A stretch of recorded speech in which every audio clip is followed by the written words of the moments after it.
majorité des humains sont dans un sommeil si profond que nous avons perdu la véritable définition de la spiritualité. Je ne martèle pas de jugement ici. Je l'ai perdu moi aussi. Mais disons que j'ai eu l'envie très forte d'en chercher le sens véritable. Peut-être que pour vous, la spiritualité est un domaine, un champ d'activité ou pire encore, quelque chose de totalement déconnecté du réel, nébuleux, mystérieux et même sans aucune définition. J'ai découvert qu'il n'existait rien de plus concret que la spiritualité. Je ne parle pas de pratique ici.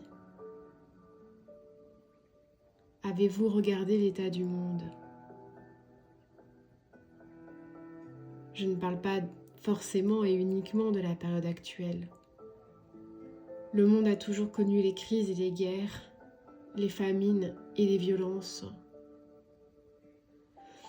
À toutes les époques, et avant peut-être bien pire, marcher dans les bois était au péril de sa vie. Le monde a toujours été probablement, sera toujours un cycle de crise. Mais avez-vous regardé le monde? L'avez-vous écouté? Il y a tant de désordre, de conflits, de peur, de violence, de souffrance. La spiritualité nous donne les moyens de résoudre en nous-mêmes ce désordre et ce chaos ambiant.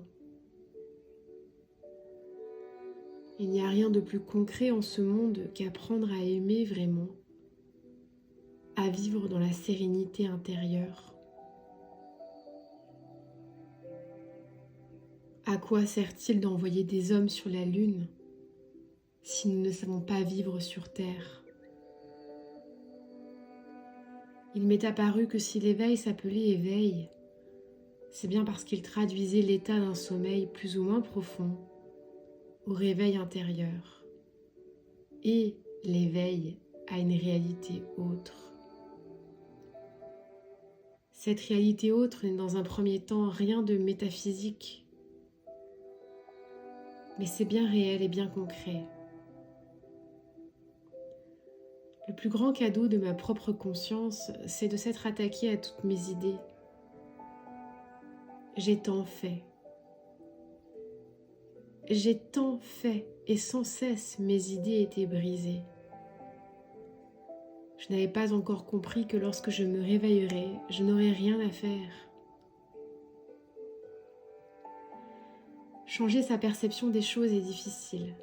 Nous restons attachés à des idées que nous nous faisons, et elles modèlent nos choix et nos vies. Combien de loyauté et de culpabilité nous asservissent. Le véritable amour est clairvoyant.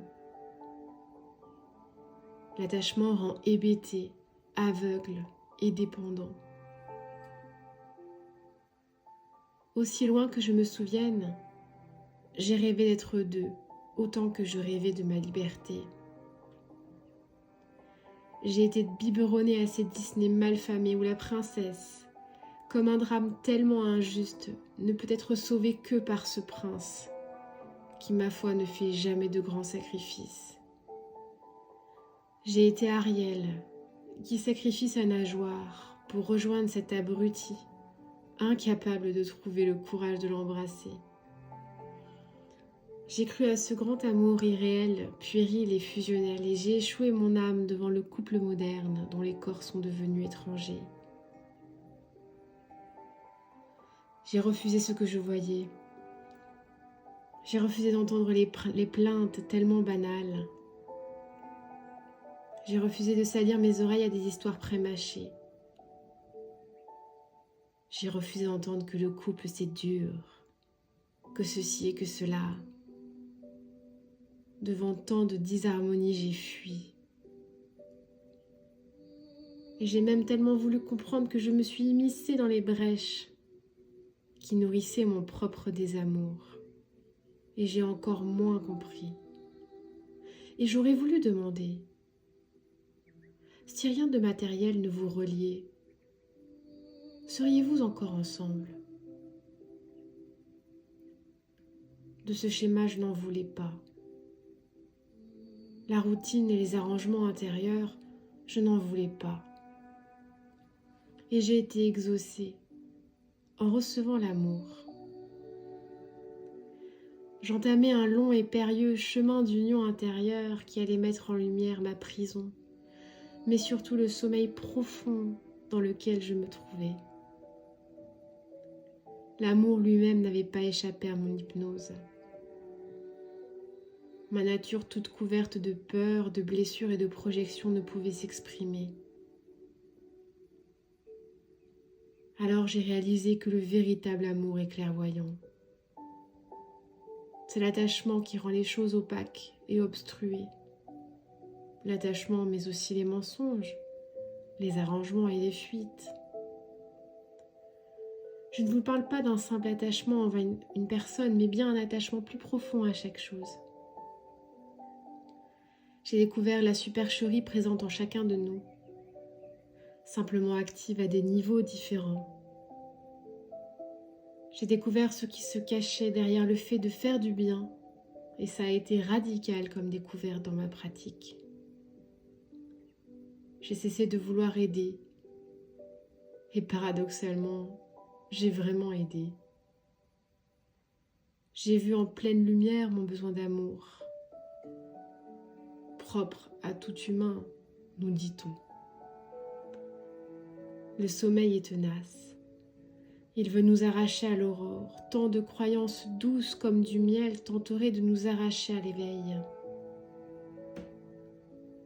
Tant que tu as besoin d'être aimé, c'est simplement que tu ne t'aimes pas encore assez.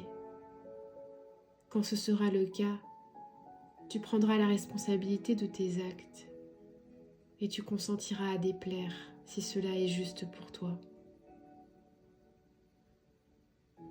On ne sait pas ce qu'est aimer tant qu'on n'est pas libre. On ne sait pas ce que c'est que de vivre tant qu'on n'est pas libre. Moi qui étais remplie de tant de chaînes, je ne savais pas que je marchais vers la liberté. L'amour est une symphonie, l'amour est conscience. Il n'y a rien qui permet l'acuité de la clairvoyance autant que l'amour. Lorsque l'on se tient debout à guetter un pardon, une parole, un acte, un regard, nous nous berçons dans l'illusion et nous nous enchaînons encore un peu plus. J'ai cru à cette bonne psychologie, cette bonne vieille psychologie qui nous parle de réparation. Mais moi je ne voulais pas être réparée. Je veux être libre. Je veux me réveiller. Nous avons à prendre en charge la totalité de nos défaillances, celles que nous avons commises lorsque nous étions à l'état de veille, et nourrir ce réveil par la conscience.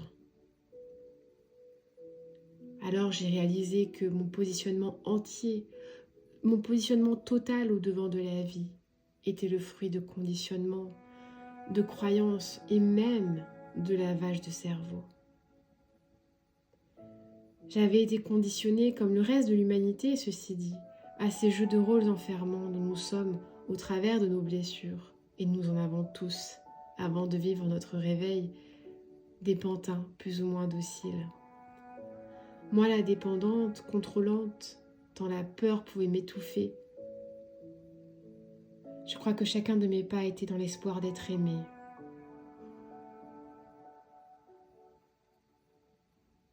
Peu à peu, j'ai mis une distance considérable dans tout et avec tout, et cette distance m'a donné l'équilibre.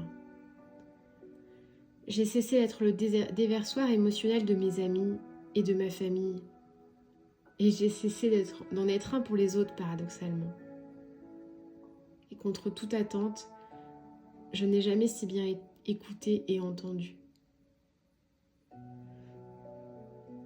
J'ai rendu chacun à la responsabilité de ses choix, et j'en ai fait de même pour moi.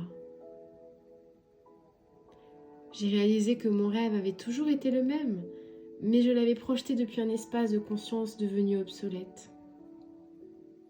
J'en ai eu marre d'entretenir les illusions des autres et les miennes par la même occasion, en étant gentille et docile.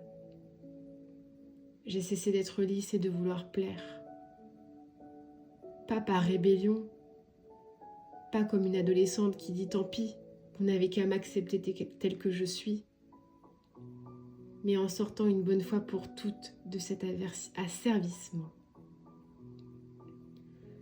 J'ai découvert qu'un cœur vraiment pur, vraiment aimant, est un cœur pur, libre.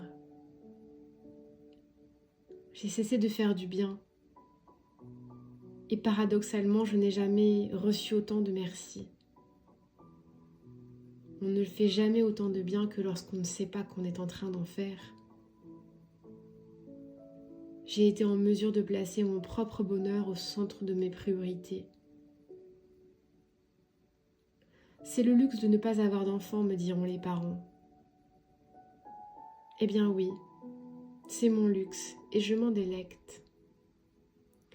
Et je me dis, au risque d'en choquer quelques-uns, que si mes parents parfois avaient choisi un peu davantage leur bonheur, peut-être que j'aurais été plus libre. Ce n'est pas une claque que j'ai prise, c'est le fracas d'une grosse vague qui balaye et qui a manqué de me noyer. Dans mon chemin, au seul et unique moment où j'ai rencontré ce que moi j'appelle le véritable amour, j'ai réalisé que les excuses de l'autre étaient proportionnelles aux miennes. Nous sommes vraiment fous. Oui, quelle folie pour ériger autant de barrières devant l'amour. Que d'excuses pour évoquer l'inconfort d'aimer. On ne possède ni le vent, ni les étoiles et pas même la pluie. Oui, il faut un réveil brutal pour s'extraire des discussions banales, des non-dits et des vérités cachées. Le véritable amour est clair comme de l'eau de source. Et comme disait Shakespeare, quand l'amour ne peut marcher, il rampe.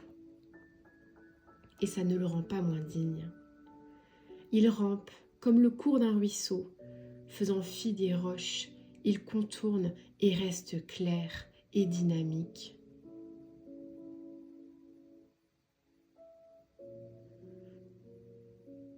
La spiritualité, c'est le concret.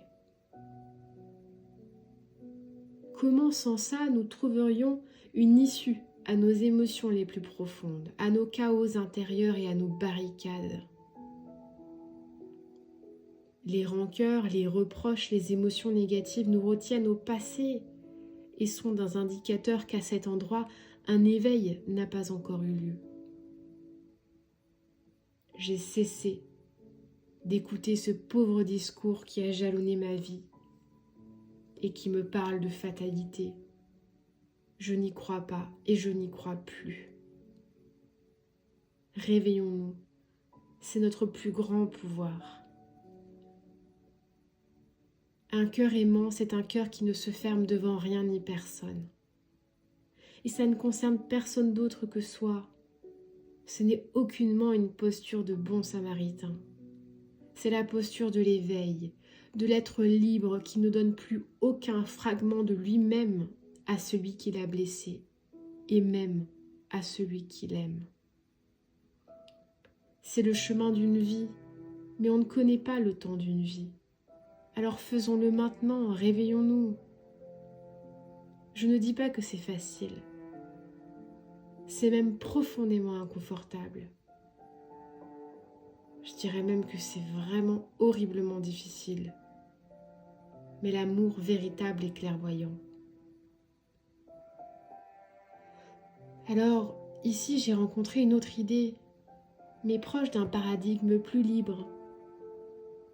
J'ai découvert qu'à ce moment précis et pas avant, j'étais devenue une compagne en devenir. J'ai compris la liberté, et même si je dévie encore, je la comprends suffisamment pour me hisser jusqu'à elle, en moi. L'amour tel que je l'avais imaginé plus jeune a volé en éclats. Mais par un éveil plus poussé, il a aussi survolé l'image globale et son florilège de galères à croire qu'être deux dans ce monde est un sacerdoce. J'ai découvert que l'on pouvait être libre à deux. Récemment, une personne de mon passé est revenue me demander pardon pour quelque chose commis il y a plusieurs années. J'ai réalisé l'obsolescence du pardon. Après tout, qui je suis pour accorder mon pardon, comme si c'était une grâce divine. J'ai compris que j'avais fait ma part. Moi, j'avais guéri. Alors j'ai répondu, il n'y a rien à pardonner. Sois libre de ce vécu avec moi. Bonne continuation. Ce fut incroyablement libérateur et ça m'a fait tant grandir. À quoi sert-il de se flageller avec nos histoires ? À quoi sert-il de flageller les autres ? J'ai été un champ de mine et un champ de mémoire. J'ai tant gardé, j'ai tant couvé. Et puis à un moment, le feu que j'ai couvé n'était plus celui de la colère. Ce n'était plus même le feu d'une foi immature et réconfortante. C'était, je crois, j'espère, pour la première fois quelque chose de vrai. C'était un feu de justesse, où devenir libre, c'est ne jamais devenir maître de la liberté de l'autre. Mon schéma parental s'est effondré. J'avais entendu tant de détresse, tant de reproches et tant d'attentes. Mais soyons clairs, j'ai cessé tout autant de croire que le comportement de l'autre était le résultat du mien. Le comportement de l'autre lui appartient. Je me suis allégée. Je n'ai pas gagné grand-chose, mais j'ai beaucoup perdu. Je me suis allégée et j'ai aperçu la liberté. Et j'ai cessé de croire qu'elle était illusoire dans ce monde. J'ai cessé de croire qu'elle était conditionnée à une situation. Combien de personnes ont découvert la liberté alors qu'ils étaient derrière les barreaux ? J'ai cessé de croire que l'amour avait besoin de preuves. J'ai compris que l'amour, c'était la clairvoyance. L'amour, c'est la clarté.